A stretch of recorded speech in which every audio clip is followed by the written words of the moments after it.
Alhamdulillah wassalatu wassalamu ala Rasulillah wa ala alihi wa sahbihi wa mawalah. Jamaah kaum muslimin rahimakumullah. Jinayat seri 36 masih mengkaji surat Al-Baqarah 190 sampai 193, dan pada pertemuan yang lalu sampai kepada beberapa prinsip dalam peperangan. Kenapa kaum muslimin tidak senang perang? Karena dia senang damai, tapi kok bisa berperang? Itu yang sudah kita bahas pada waktu yang lalu. Dan kita lihat sekarang beberapa prinsip di dalam kenegaraan berdasar syariat Islam. Prinsip yang pertama, hubungan antar negara sebenarnya berdiri di atas landasan Quran yang kokoh, yaitu kesamaan asal usul. Jadi Al-Quran menegaskan bahwa hubungan antar negara, antar bangsa itu berasal dari kesamaan asal usul. Ini tersirat pada firman Allah Subhanahu wa taala surat An-Nisa ayat pertama, ya ayuhan nasu taqu rabbakumul ladzi khalaqakum min nafsin wahidah. Hai manusia, bertakwalah kepada Allah Tuhanmu yang menciptakan kamu dari nafsi wahidah. Nafsi wahidah itu dipahami oleh para ulama mufassirin antara lain adalah Adam alaihissalam. Kemudian dari Adam diciptakan Hawa, dari ciptakan Hawa anak, cucu, sampai kepada manusia seluruhnya. Dan kalau masyarakat itu bernegara, berbangsa, bersuku, berbahasa yang berbeda-beda, harus ingat asal usulnya. Asal usulnya adalah satu. Jadi satu kesatuan, satu jasad yang kemudian dikembangkan oleh Allah. Oleh karena itu, prinsip asal usul ini harus dijadikan hal utama di dalam hubungan kemasyarakatan, hubungan antar manusia. Jadi kalau tadi terjadi peperangan, bagi umat Islam itu bukan hal utama. Itu adalah karena melestarikan atau karena menjaga perdamaian yang asal usulnya sama, yang aslinya dari jenis yang sama. Itu yang pertama. Kemudian yang kedua, perbedaan bahasa dan bangsa itu merupakan anugerah dari Allah Subhanahu wa taala. Itu merupakan rahmat dan nikmat dari Allah Subhanahu wa taala. Ini bisa kita lihat anugerah dan nikmat yang harus dijadikan alat komunikasi sesama umat manusia dan dijadikan ayat atau bahan kajian, sehingga perbedaan bahasa, perbedaan suku, bangsa itu harus dijadikan bahan kajian, karena itu sebagai bagian dari ayat Allah. Di sini ditandaskan pada surat Ar-Rum ayat 22, wa min ayatihi, di antara ayat-ayat Allah, khalqus samawat, diciptakan langit, wal ardi, dan bumi, wa ikhtilafu alsinatikum, dan perbedaan bahasa, perbedaan lisan, lidah, bicara, wa alwanikum, dan warna kulit. Jadi perbedaan bahasa, perbedaan kulit, ada yang kulit hitam, kulit putih, kulit merah, kulit hijau carulang, dan kulit macam-macam. Ada juga yang mengatakan kulit putih dan kulit berwarna. Ada juga kalau dalam bahasa Arab itu merah dan hitam ya. Ya, inna fi dzalika la ayatin lil alamin. Itu harus lil alimin. Ya, harus dijadikan ayat, bahan kajian. Beda bangsa, beda bahasa. Harus dijadikan bahan kajian, harus dijadikan bahan renungan dan pelajaran. Yang ketiga, perdamaian dan saling mengenal itu tetap dijadikan hal utama. Perdamaian dan saling mengenal itu, serta saling menghormati. Ini prinsipnya dalam surat Al-Hujurat ayat 13. Ya ayuhan nasu inna khalaqnakum min dzakarin wa unsa wa ja'alnakum syu'uban wa qabaila lita'arafu inna akramakum indallahi atqakum innallaha alimun khabir.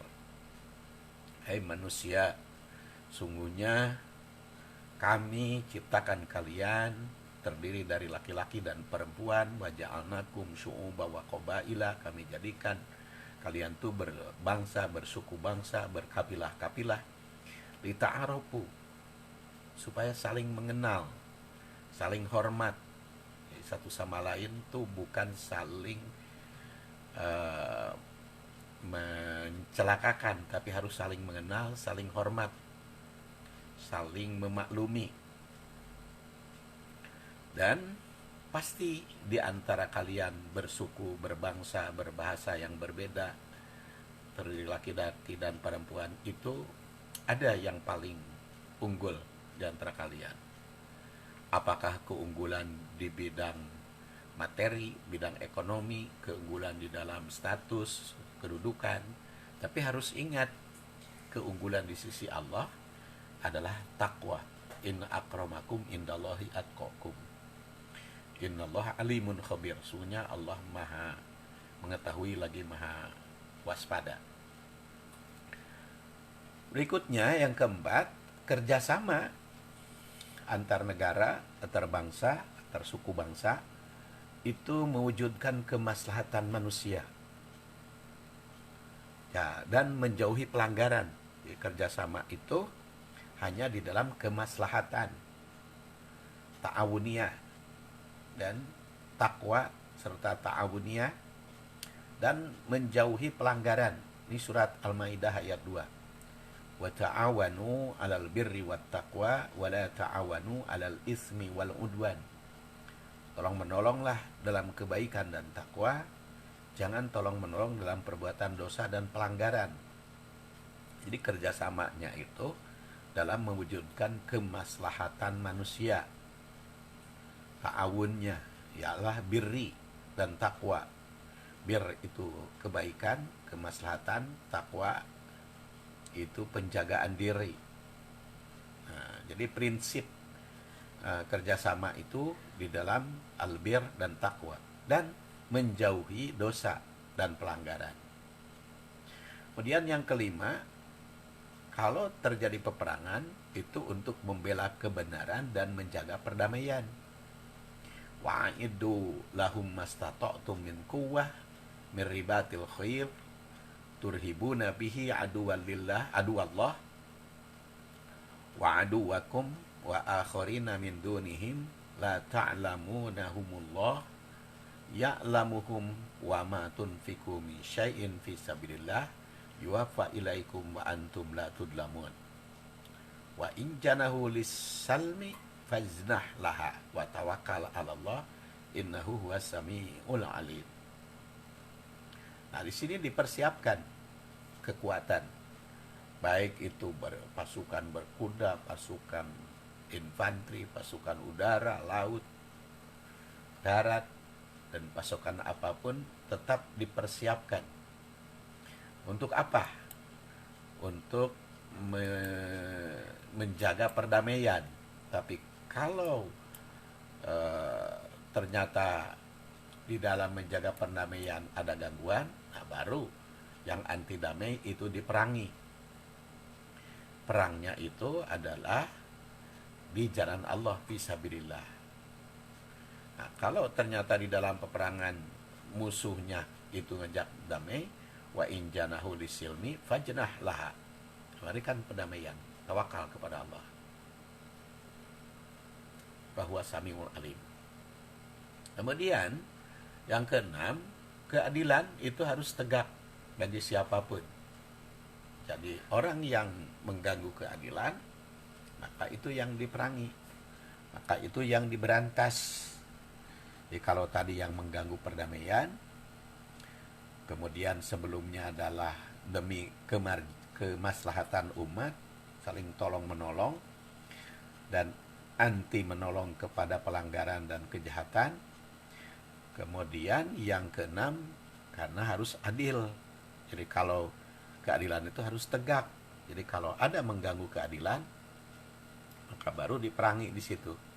Ya ayyuhalladzina amanu kunu qawwamina lillahi syuhada'a bil qisti. Wala yajrimannakum syana'anu qaumin ala alla ta'dilu i'dilu wa aqrabu littaqwa wattaqullah innallaha khabirum bima ta'malun. Jadi prinsip yang keenam ini, Al-Maidah ayat 8, menegakkan keadilan sehingga bisa timbul peperangan di dalam rangka menegakkan keadilan. Kemudian yang ketujuh, memenuhi perjanjian. Ya ayyuhalladzina amanu aufu bil uqud. Ya, karena ada perjanjian dan perjanjian itu harus dipegang teguh. Jadi kalau ada yang melanggar perjanjian, maka itu yang diperangi. Yang melanggar perjanjian itu. Sebab apa? Sebab perjanjian harus dijaga, harus dipelihara, harus ditegakkan. Yang tentu saja masih berprinsip juga pada sebelumnya perjanjian di dalam rangka kemaslahatan umat, di dalam rangka kesejahteraan bersama. Nah, lalu diadakan perjanjian. Makanya Indonesia juga katanya punya prinsip, negara Indonesia itu negara berdasar perjanjian. Perjanjian masa silam waktu kemerdekaan itu, perjanjiannya seperti apa?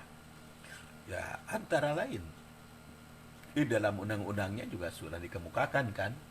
Jadi perjanjian memberantas penjajahan, saling hormati berdasar keimanan, ketauhidan. Kemudian perjanjian tetap menjaga kesatuan, menjaga keadilan, musyawarah, itu perjanjian. Dan itu juga kalau ada yang melanggar perjanjian, nah kenapa kaum muslimin di Indonesia itu kalau ada komunis dan sebagainya itu cepat garang, cepat marah, karena komunis itu melanggar perjanjian dalam bidang ketuhanan. Karena kan komunis ateis, tidak percaya pada Tuhan, maka tidak boleh hidup di dunia karena melanggar perjanjian. Ini adalah surat Al-Maidah ayat pertama, aufu bil uqud. Jadi harus dijaga, perjanjian harus dipenuhi. Kemudian menjaga amanah dan keadilan. Keadilan tadi juga kemudian di sini ditegaskan, innallaha ya'murukum an tu'adul amanat ila ahliha. Itu sesungguhnya Allah telah menyuruh kalian untuk menjaga amanat. Amanat itu dijaga dan dikembalikan kepada ahlinya, kepada pemiliknya. Dan amanat itu harus dipegang teguh. Nah, ya, kalau seorang muslim tentu saja yang paling pertama adalah amanat Allah, amanat risalah, amanat Rasulullah SAW, maka itu mesti dijaga. Ya ayyuhalladzina amanu la takhunullah war rasul wa takhunu amanatikum. Jangan sampai melanggar amanah. Ya, amanah harus tetap dijaga. Maka kalau ada yang melanggar amanah atau mengkhianati amanat, nah disitulah yang diperangi oleh kaum muslimin. Karena amanat harus tetap dijaga, harus tetap dipelihara, dan harus diserahkan kepada yang berhak menerimanya. Yang kesembilan, menjaga kesepakatan. Ada kaum muslimin sudah bersepakat dengan pihak manapun, maka tetap itu dijaga. wala takunu kallati naqadat ghazlaha min ba'di quwwah ankasa tattakhiduna aymanakum dakhalan bainakum an takuna ummatun hiya arba min ummatin innama yablukumullahu bihi wala yubayyinanna lakum yaumal qiyamah ma kuntum fihi takhtalifun. Itu surat Al-Anfal ayat 92. Surat Al-Anfal ayat 92 itu jelas menjaga kesepakatan yang sudah disepakati antar umat, antar bangsa, antar suku, antar negara. Apabila mereka sudah bersepakat, maka kesepakatan tersebut harus tetap dijaga, harus tetap dipelihara, harus tetap dipertahankan, ya. Oh, ini wala takunu kallati naqadat. Jadi harus dicek ya. Kalau Al-Anfal kan cuma 75, tapi ini 92. Nah, kita cek ya, naqadat ghazlaha. Jadi kesepakatan antar umat, antar bangsa, antar suku itu harus tetap dijaga, harus tetap dipelihara. Karena apa? Karena itu merupakan perjanjian bersama. Itu merupakan istilahnya itu kesepakatan. Yang kalau kesepakatan itu bukan Al-Anfal, ternyata An-Nahl ya, tadi ada koreksi ya.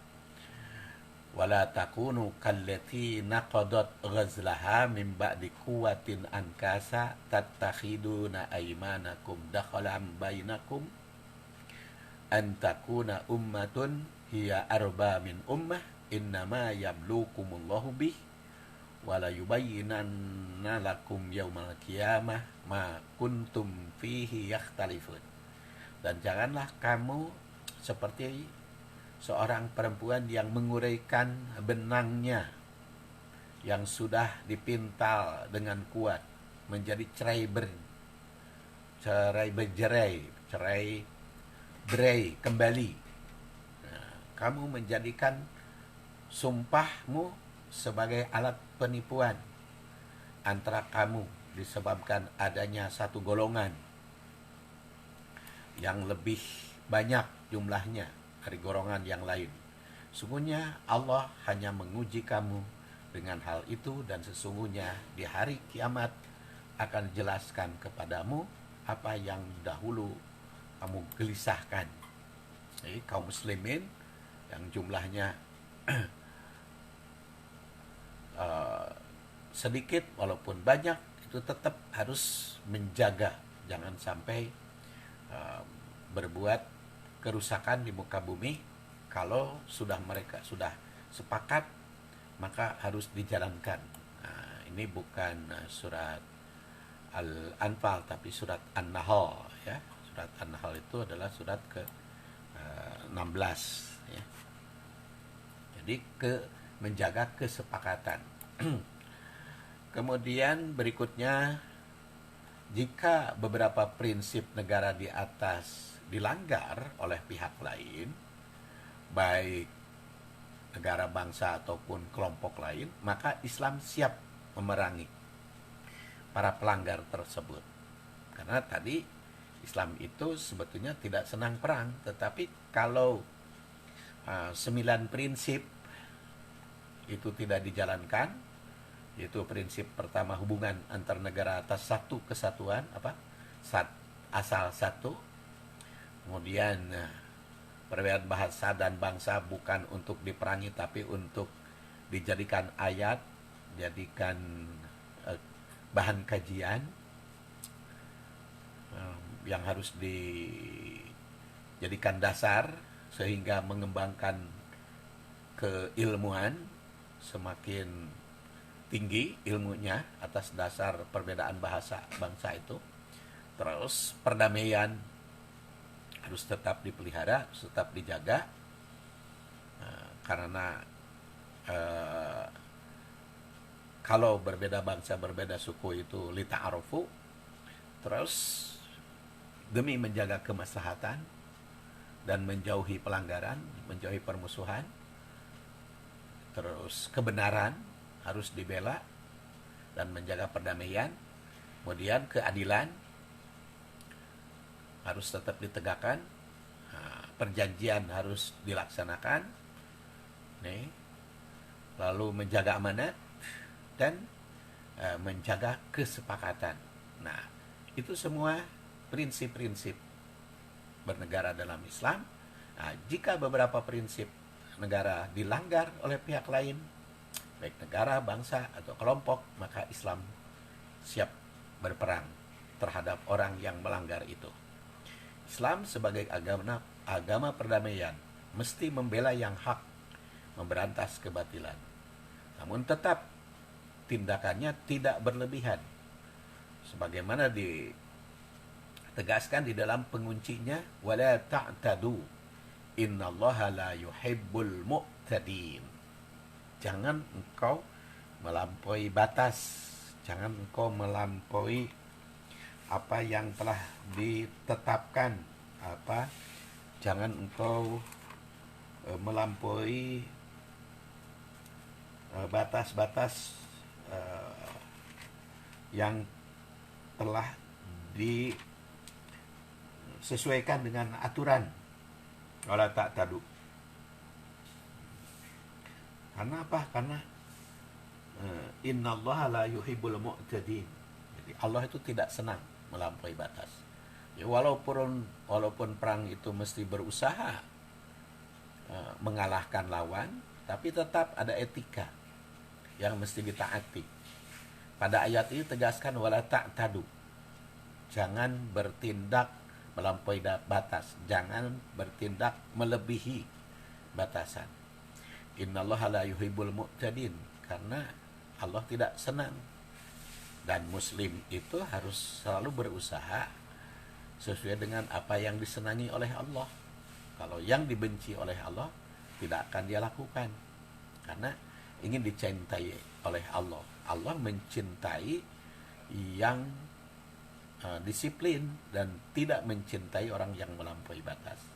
Jadi meskipun dalam situasi yang telah disinggung tadi, telah diizinkan di dalam perang, bahkan mewajibkan perang, namun agama damai dan rahmat ini tidak membiarkan peperangan yang dilegalkan itu tanpa batas, tanpa etika. Nah, bahkan dalam hal ini syariat Islam mendahului hukum perang yang dikenal dengan hukum humaniter internasional, ya, yang telah termaktub pada tahun 1864 itu di Jenewa, ada kan hukum perang. Kemudian juga sempurnakan pada 1949 itu berkenaan dengan perlindungan korban perang. Kemudian dilengkapi dengan protokol tambahan tahun 1977 itu menyangkut bagaimana etika di dalam perang. Jangan melampaui batas, dan Islam itu mempunyai kelengkapan yang cukup sempurna, ya, yang cukup sempurna. Jadi kalau tadi ayat yang sedang dibahas ini adalah waqatilu fi sabilillah alladzina yuqatilunakum wala ta'tadu innallaha la yuhibbul mu'tadin. Perangilah, berperanglah di jalan Allah, perangilah orang-orang yang memberi kamu, tapi jangan berlebihan, jangan melampaui batas. Sesungguhnya Allah tidak senang orang yang melampaui batas. Maka aturan-aturan perang oleh kaum muslimin tetap pegang teguh. Karena apa?